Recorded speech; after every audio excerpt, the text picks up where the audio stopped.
सकते हैं आप लोग, मैं अभी मौजूद हूँ कलवाई थाना के सामने, और ये खजौली और ये कलवाई जहाँ मछली सड़क है, मधेपुर के ग्रामीण लोग आकर यहाँ पे जाम किए हुए देख सकते हैं आप लोग यहाँ पे आकर के देख सकते हैं।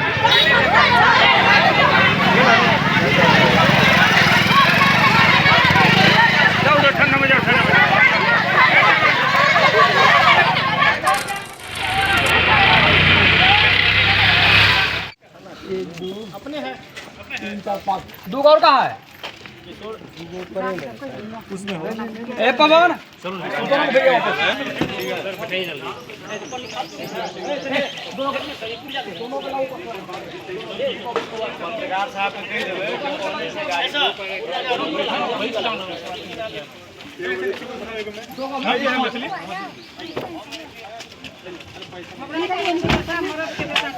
आओ भाई आओ